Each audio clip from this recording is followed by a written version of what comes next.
Oh, hey there. So we're at the end of day 2. Yesterday morning we started framing. We got most of it framed yesterday on the ground. This morning we framed this other part over here. We got some OSB up and around, and then we started doing trusses. And I want to explain to you how we do trusses and why we do trusses, okay? So I used to stick build, which means that you take each piece and you put it together and then you brace it off and you build it and you measure and all these kind of things. It takes a long time, takes a lot of lumber. It actually costs more in lumber and way more in labor, and it's very time consuming. To get this far would have taken quite a bit more time, like another 28 minutes. And so we found that they can engineer these trusses for us for less expensive than I can just buy the materials and then do it myself. So I save a significant amount of money. But then what we do is we get the SkyTrack right here. Just take a quick look here, Jeremy. We get the SkyTrack, and that lifts them up, and that makes it significantly easier for us. We used to manually do that, and actually Jeremy was like, "You're a dum-dum, you can just rent one of these machines." And so we did.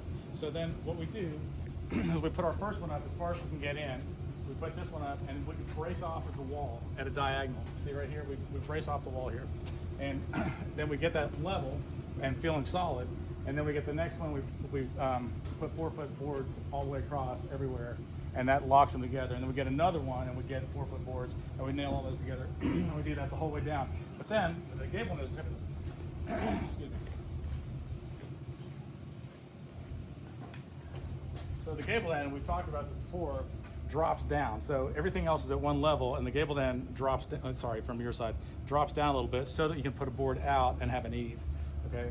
But then this board right here is a wind brace. See, this is at a 45 and goes up towards the top of that. And what happens is that gives you a cross support across all these trusses.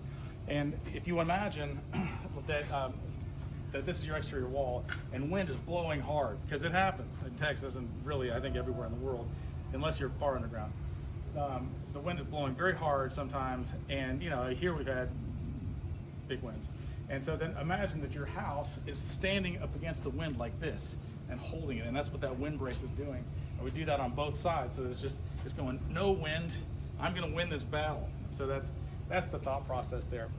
And so tomorrow we'll probably get the rest of these trusses up, and then we'll get all this sheathed, and then we'll get the SkyTrack back, and then we'll proceed. So this is day 2 of this project. So let's see what tomorrow brings.